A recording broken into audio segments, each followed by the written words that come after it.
Today on the X-Mart channel, we find out if the B&M Magnum Grip gated shifter is really a hill killer. Stay tuned right here on the X-Mart channel. Welcome back to the X-Mart channel, guys. So in true X-Mart fashion, I like to do video reviews for you guys of products that I find work, are good quality, and may help you guys out. So one of the video reviews I wanted to do today was the B&M Magnum Grip gated shifter. This is actually from the XDR group, they now call themselves. B&M and Flowmaster have joined forces and developed this new company. But the shifter is a B&M product, and it is a gated shifter. Now this is going to be going in my 2018 Polaris RZR 1000 High Lifter Edition. And this is a product that I really was excited to get. Now, the reason why I'm so excited about these products is a few reasons. Now, stay with me here.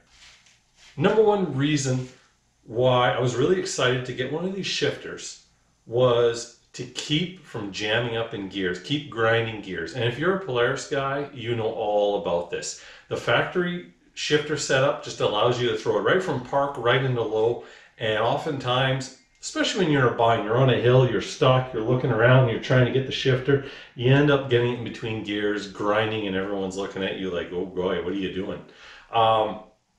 This is a big reason why I wanted this shifter.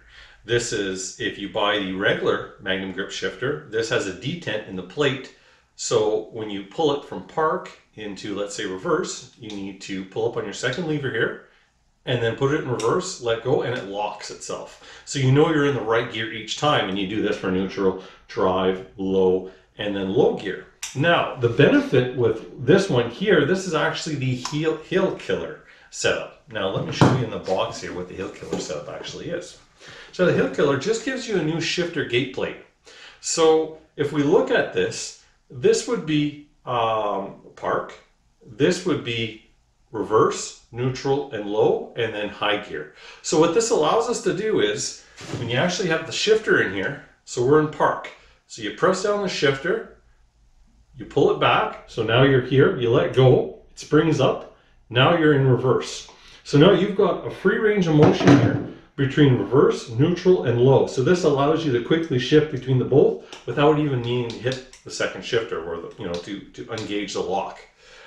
When you want to go in high gear, so now we've got to get past here, we've got to drop down and get into high gear. You press it again, shoots down, boom, locks you into high gear. So this keeps you from overthrowing the shifter from reverse or neutral into high or getting it caught in between gears. That's what I really like about this. So this is an extra option. You don't have to buy the hill killer setup. You can buy the one which actually has a detent in each gear. So you actually have to press the second lever to shift between your gears. Alright guys, so let's talk about the second reason why I really like this B&M shifter and why I went with it, let's say, over the competition. So first off, what I really liked is the fact that it had a second lever, and that to release the detent or to release the assembly to allow you to shift out wasn't built into the shifter itself. So you can't accidentally press on this and then get it out of gear or whatever gear you're locked into. You really have to reach around and grab it. For me, that was a big plus. Also has a lockable, you can put a padlock in here where no one can actually put your RZR in neutral and roll it out, try to steal it. So it is a theft deterrent. But one of the biggest reasons was the fact that it has a factory shift boot here. So once you get this installed, it really looks like it was meant to be in your RZR. I've seen some of the products that are out there. Can't say I really cared for them. There were these plastic boxes sitting in the middle of your console. And you had to shift way over to the right in order to get into your new gear set. Not really something that I was looking forward to. I wanted something really simple, look stock, but yet was going to work the way I wanted it to. For me, it's a big deal, especially we're into mudding a lot here, to be able to simply get into reverse to low, back to reverse, back to low, without having to look. With just, I'm leaning out and I'm just able to, to shift it. That's a huge deal. All right, guys, so I'll bring you in for a little closer look here. So first off, I'm going to go ahead and show you the part number here. Hopefully we can get you zoomed in here so you can actually see that number. Here we go. All right, so part number is 81168. And the benefit is this: you can probably buy it at most performance parts stores, Amazon. There's just a ton of places where this is available. I happen to pick mine up off an Amazon retailer, and got a really killer deal on this thing. Now, it comes with a set of instructions. It comes with your gate plate, which needs to be installed. It comes with a bolt, washer, lock nut. Comes with a couple stickers, XDR and B&M, and of course the shifter setup itself, just like this, with the boot pre-installed, and you can sort of see this. So there's not a whole lot to this B&M setup, but what we're going to go ahead and do is start yanking out the factory shifter and getting ready to install this, guys. And there's a lot of videos out there, but I figure I'll walk you guys through it, and we'll see how it is, once we get installed.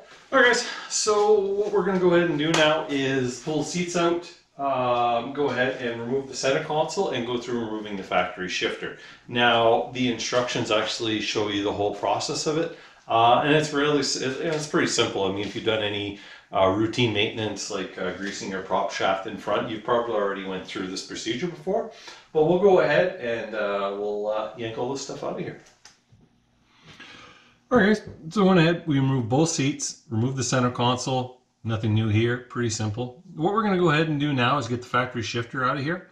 We're going to go ahead and remove the linkage from the shifter, and then remove the shifter itself from the actual chassis. So we're going to go ahead and do that now.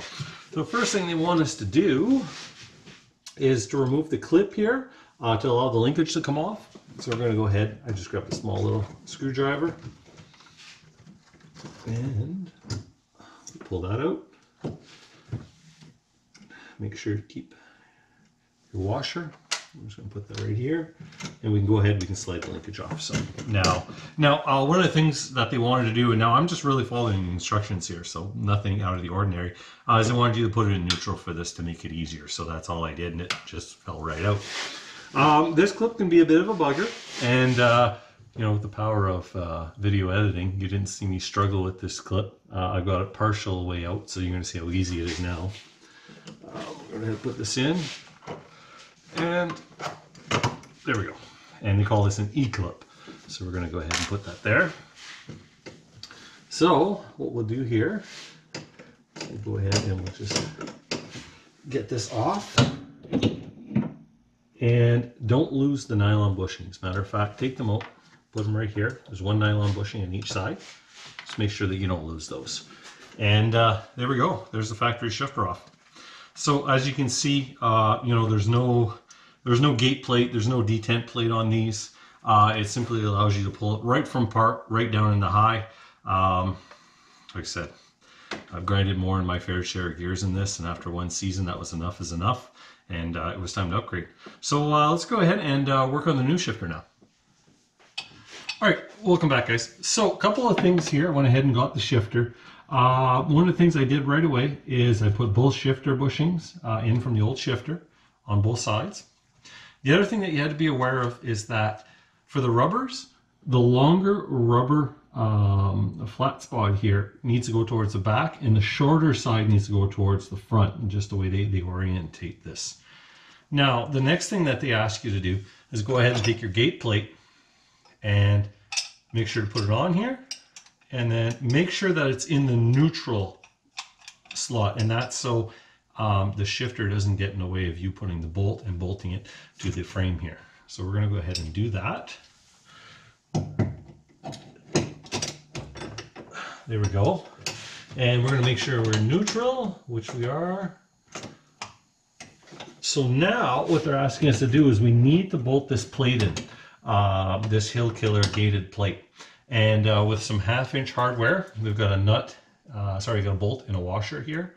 This is going to come in through the passenger side, and through the driver's side, you've got a lock nut that's going to slide in. Now, I like in the instructions how they just show you, oh, just bolt it in, but you can't actually get to that side of the bolt, so you're going to have to put it on a wrench and nicely drop it down inside, and hopefully it doesn't fall down and cause you grief. So I'm going to go ahead and do that. You're not going to see me struggle with this. And when we come back, this gate plate will be bolted up to the frame. All right, thanks, guys.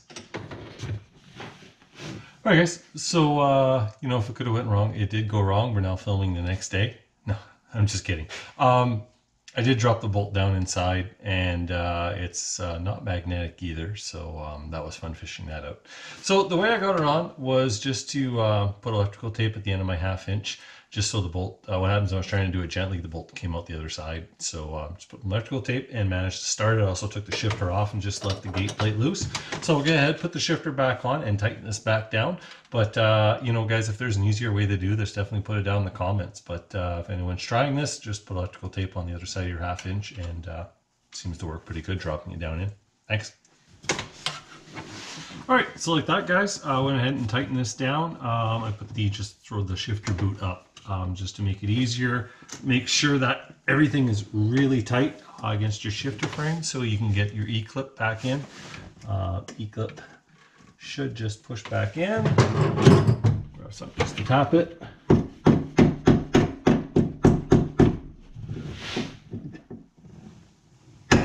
There we go. Just make sure it's seated in there.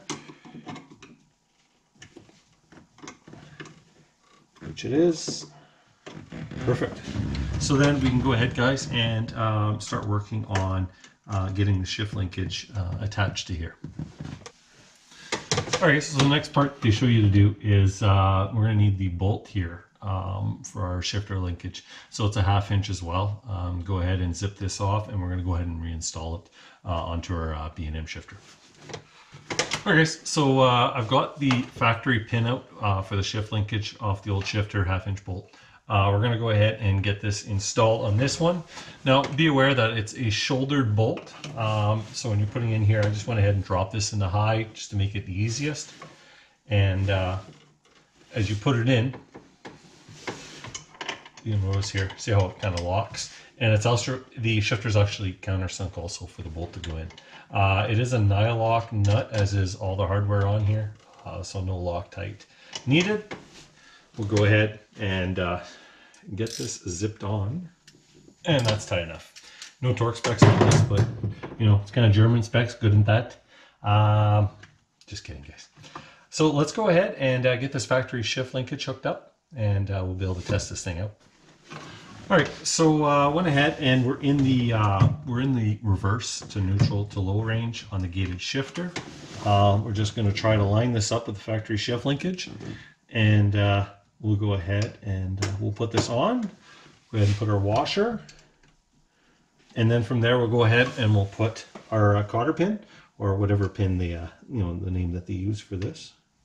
All right, so there we go, guys. All right, so it's locked in now. Now it will be the test on whether we've actually done this properly.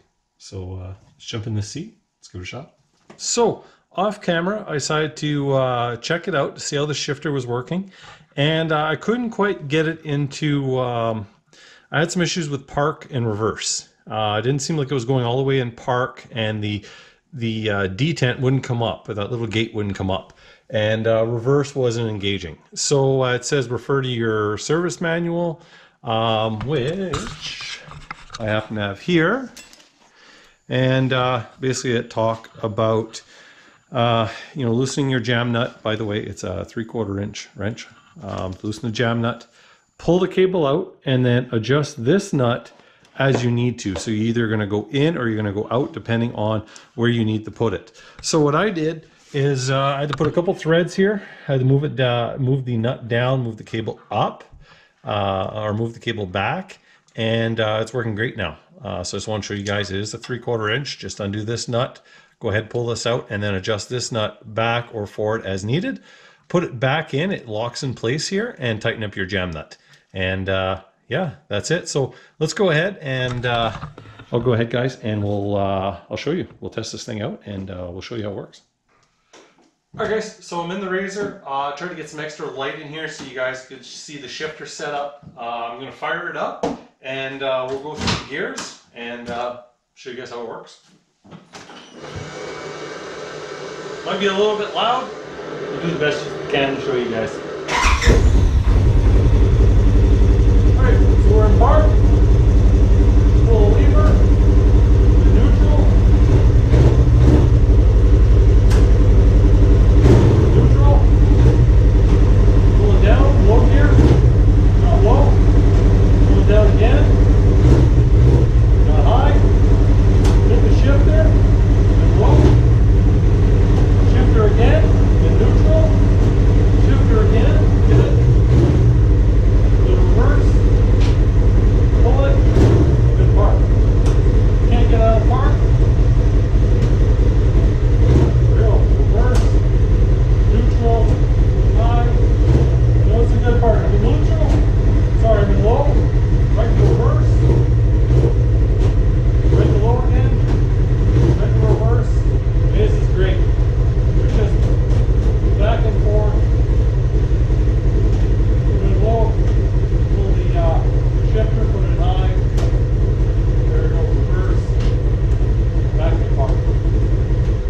So there we go, guys. I am super happy with how this turned out. That is just awesome to be able to pull that thing from reverse to low, right back to reverse again. Not have to hit park, not have to hit high, and not have to guess what gear I'm in. That's just awesome, especially if you're not in high, you've got to press the lever to get it down in there. As you can see, I could just throw that thing back and forth, and it was awesome. A little bit of adjustment in the cable. Aside from that one bolt to put the your plate in, that was about as hard as it got for the install. Super simple. Probably do this in like an hour easy.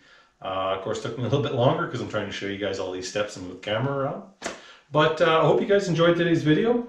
If you guys liked it, definitely hit the like button. Put your comments down below. Also, subscribe to the channel. We're going to be doing quite a few different things on this RZR here. Work on reliability and performance, and I got a lot of good things planned this year. So this is just one of the first mods of 2019, and look forward to a lot of great things. So appreciate it, guys. Hope this helped you out, and we'll see you in the next video.